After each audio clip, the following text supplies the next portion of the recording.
ओम शांति। मैं doctor Santosh Kumar Upadhyay, neuro physiotherapist from extra care physiotherapy centre Lucknow. आज इस वीडियो में हम लोग बात करेंगे विटामिन डी की डिफिशियंसी के विषय में।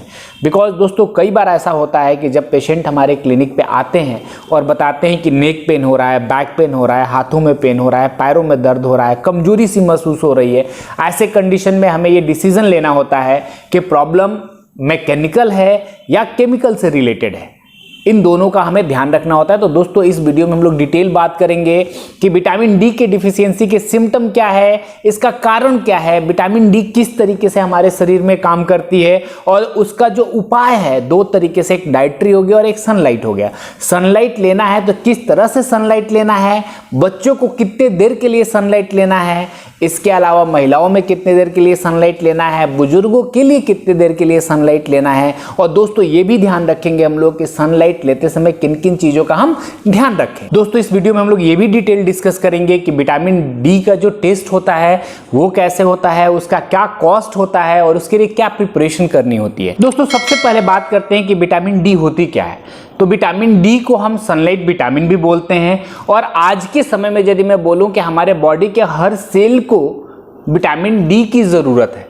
विटामिन डी दोस्तों दो तरीके से है। सबसे पहला D2 जो कि डाइटरी से कंडीशन से हमारी आती है, इसके विषय में हम लोग बात करेंगे कि कहाँ सबसे ज़्यादा डाइटरी कंडीशन मिलती है। जो हमारा D2 है दोस्तों उसको आर्गोकैल्सिफेरॉल बोलते हैं। जो हमारी विटामिन D3 है इसको कोलिकैल्सिफेरॉल बोलते हैं। और ये दोनों ही हमारे बॉडी को बहुत ज़्यादा ज़रूरत है। तो जो विटामिन D3 है ये हमारा मेन जो स्रोत है वो सनलाइट है। तो जो सनलाइट है, सनलाइट से यूवी का जो बी टाइप का रेज आता है, जब वो आके और हमारे स्किन पे पड़ता है तो विटामिन D3 का सिंथेसाइज होता है। अब दोस्तों हम लोग बात करते हैं कि जो विटामिन डी है ये फैट सॉल्यूबल है। फैट सॉल्यूबल और वाटर सॉल्यूबल का मतलब ये होता है कि जो फैट सॉल्यूबल विटामिन होती हैं वो हमारे बॉडी में स्टोर होती हैं। तो विटामिन डी हमारे बॉडी में स्टोर होती है और इसको स्टोर ज़्यादा दिन तक हम रख सकते हैं। दोस्तों यदि मैं बात करूं विटामिन डी की, तो आज के समय में हर सेल्स को विटामिन डी की ज़रूरत है और हर सिस्टम को ज़रूरत है। यदि बॉडी के जितने नर्वस सिस्टम है, कार्डियोवैस्कुलर सिस्टम है, मस्कुलर सिस्टम है, इन सब में विटामिन डी की रिक्वायरमेंट है। लेटेस्ट रिसर्चेज ये बता रहे हैं कि ये बहुत ही ज़रूरी है। लेकिन दोस्तों एक चीज़ मैं ये भी बता दूँ कि जो विटामिन डी का मेन सोर्स मैं लाइट बता रहा था कि सनलाइट है, आज हमारे जो लाइफ स्टाइल है उसकी वजह से बहुत सारी प्रॉब्लम होती है। हमारे यहाँ बहुत सारे स्टूडेंट आते हैं, बताते हैं कि सर लॉन्ग सिटिंग लेते हैं और बहुत ज़्यादा धूप में नहीं निकल पाते हैं। या फिर शहरी कल्चर में यदि अर्बन की मैं बात करूँ तो यहाँ पे दोस्तों बहुत सारा पोल्यूशन है, उसको भी एक रीज़न हो सकता है। तो अब बात करते हैं कि विटामिन डी डिफिशियंसी के सिम्टम्स क्या आते हैं। तो दोस्तों जब पेशेंट्स आते थे पहले तो हमें बताते थे कि डॉक्टर साहब पहले मेरे को जो है ना जोड़ों में दर्द होता है, मांसपेशियों में दर्द होता है, कमजोरी सी लगती है, जब हम पढ़ाई करने बैठते हैं तो हम फोकस नहीं कर पाते हैं, या ऑफिस में काम कर रहे हैं तो फोकस नहीं कर पा रहे हैं। और जैसे दोस्तों मैंने बताया ना कि इसके भी हर प्रॉब्लम जो है ना माइल्ड, मॉडरेट और सीवियर होती है। विटामिन डी की डिफिशियंसी होती है वो भी माइल्ड, मॉडरेट और सीवियर की तरह। तो इसको हम लोग इनसफिशिएंट, डिफिशियंट बोलते हैं और नॉर्मल वैल्यूज़ बोलते हैं। तो यदि मैं बोलूँ कि बिल्कुल कम है तो उसमें तो नींद भी ना आना, रात में देर देर तक वो जगे रह जाते हैं, नींद नहीं आती है, फोकस नहीं कर पाते हैं, हेयर फॉल होने लगता है। दोस्तों कई बार तो उन्हें बेचैनी सी होने लगती है। जब वो सीढ़ी चढ़ते हैं तो उनको कम चढ़ने में ही थकान होने लगती है। कई पेशेंट को हम लोग बोलते हैं कि यदि आपको जॉइंट्स में प्रॉब्लम है, मसल में वीकनेस है तो थोड़ा एक्सरसाइज करिए। जैसे वो एक्सरसाइज करते हैं उनका पेन बढ़ने लगता है। तो यहाँ पे दोस्तों डिसाइड करना बहुत ज़रूरी हो जाता है कि ये जो प्रॉब्लम है ये केमिकल की वजह से हो रहा है या लॉन्ग सिटिंग की वजह से हो रहा है, मस्कुलर वीकनेस की वजह से हो रहा है। तो दोस्तों ऐसे कंडीशन में विटामिन डी के टेस्ट के लिए हम लोग पेशेंट को रेफर करते हैं। यदि ये सिम्टम है तो डेफिनेटली एक बार हमें विटामिन डी चेक कराना चाहिए। जो विटामिन डी का टेस्ट होता है ये सीरम से होता है और इसका कॉस्ट जो होता है ये अप्रॉक्सीमेट 1000 रुपये से 1500 के बीच में होता है। अलग अलग पैथोलॉजी का अलग अलग वैरी करता है। दोस्तों ये दिन भर में किसी भी टाइम आप टेस्ट के लिए दे सकते हैं, इसका कोई स्पेसिफिक प्रिपरेशन नहीं है। दोस्तों विटामिन डी जब हम चेक करने के लिए पेशेंट को भेजते हैं तो कई बार ऐसा भी कंडीशन होता है कि पेशेंट का कैल्शियम का लेवल कम है, तब भी हम विटामिन डी चेक कराते हैं। कई बार ऐसा देखा गया है कि कैल्शियम का जो एब्जॉर्प्शन होता है वो विटामिन डी की वजह से ही होता है। यदि विटामिन डी की डिफिशियंसी है तो कैल्शियम का एब्जॉर्प्शन प्रॉपर नहीं हो पाता है। तो यदि कैल्शियम की भी डिफिशियंसी है और उसका ट्रीटमेंट, यदि ऑस्टियोपोरोसिस का ट्रीटमेंट हमने बीएमडी कराया हुआ है या कैल्शियम की डिफिशियंसीज है, ऐसे कंडीशन में पहले हम विटामिन डी का टेस्ट कराते हैं और विटामिन डी को भी नॉर्मल करते हैं या उसके साथ उसका मेडिकेशन स्टार्ट करते हैं। अब बात ये आती है दोस्तों कि यदि विटामिन डी की डिफिशियंसी हो तो हमें ट्रीटमेंट क्या लेना चाहिए। दोस्तों बताऊं, विटामिन डी की डिफिशियंसी में भी एक्सरसाइज का बहुत बढ़िया रोल है। एक्सरसाइज का इसमें बहुत बढ़िया रोल है, लेकिन जो प्राइमरी रोल है वो सनलाइट का है। बिकॉज जो सनलाइट, जैसे मैंने पहले भी बताया कि जो सनलाइट होती है उसमें यूवी अल्ट्रावायलेट जो बी टाइप की रेज होती है वो जब आती है और हमारे स्किन पे आती है तो ही इसका सिंथेसिस विटामिन डी का शुरू होता है।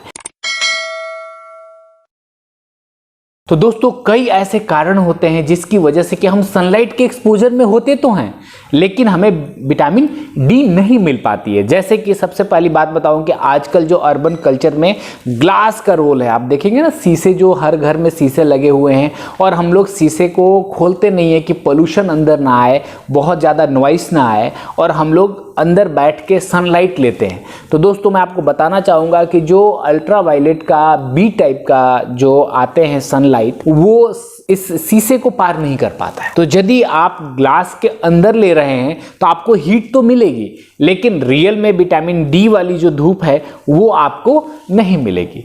इसके अलावा यदि आप ज़्यादा कपड़े पहने हुए हैं तो आप विटामिन डी की विटामिन डी से वंचित हो जाएंगे। दोस्तों यदि मैं डाइटरी कंडीशन की बात करूं तो मेन सोर्स तो सनलाइट है, बट कुछ डाइट्स भी हैं जिसमें कि विटामिन डी प्रचुर मात्रा में मिलता है, जैसे कि लो डेयरी प्रोडक्ट हो गए, दूध हो गया, दही हो गया, पनीर हो गया, छाछ हो गया। इसके अलावा जो और भी दूध से रिलेटेड जो प्रोडक्ट्स हैं वो आप ले सकते हैं। इसके अलावा मशरूम हो गया दोस्तों, कद्दू हो गई, यदि हम लोग पम्पकिन की बात करें इसमें भी प्रचुर मात्रा में होता है, या फिर कुछ फिश हो गया, रेड मीट हो गया। इसके अलावा जो अंडे का पीला वाला भाग होता है उसमें भी विटामिन डी पाया जाता है। और यदि ओवरऑल मैं बात करूं तो सबसे ज़्यादा जो मेन सोर्स है 90% सनलाइट। अब बात करते हैं दोस्तों कि सनलाइट कितनी देर लेनी चाहिए। ये जानने से पहले मैं आपको एक चीज़ ज़रूर बताना चाहूँगा दोस्तों कि सनलाइट में जब हम जाते हैं तो कई सारे फैक्टर होते हैं जिसका हमें ध्यान रखना है कि एक तो कपड़े कितने पहने हुए हैं। इसके अलावा जब आप सनलाइट में जा रहे हैं तो बच्चा है यदि, क्योंकि बच्चों में विटामिन डी की डिफिशियंसी की वजह से बच्चे जो हमारे पेडियाट्रिक सेक्शन में आते हैं, कई बच्चों में ऐसा देखा गया है कि उनकी बोन बहुत ही सॉफ्ट होती है, रिकेटस डिजीज़ हो जाता है। दोस्तों कई बार ऐसा देखा गया है कि मसूड़े जो है ना वो सूजन हो जाती है, बड़े लोगों में भी मसूड़ों में सूजन हो जाती है, मसूड़ों से खून आने लगता है कभी कभी, और मसूड़ों में दर्द होने लगता है, दांत देर से निकलती है विटामिन डी की कमी की वजह से।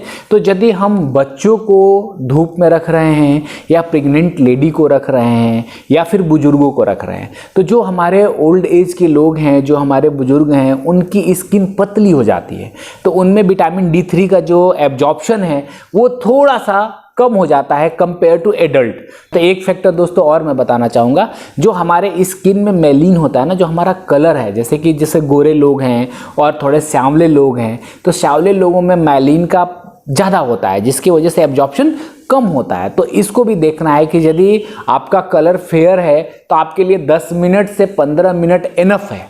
वहीं पे यदि आपका कलर सांवला है दोस्तों तो कम से कम 15 से 20 मिनट या 25 मिनट आपको सनलाइट लेनी चाहिए। तो जो नॉर्मल हमें दिन भर में चाहिए होती है दोस्तों, ये 600 से 800 इंटरनेशनल यूनिट हमें पर डे चाहिए होती है। यदि आप डेली लेते हैं तो अप्रॉक्सीमेट बोला गया है कि 15 से 20 मिनट में एवरेज यदि बताएं हर आदमी को देखते हुए तो 800 से 1000 इंटरनेशनल यूनिट हमारे बॉडी को विटामिन डी मिल जाता है।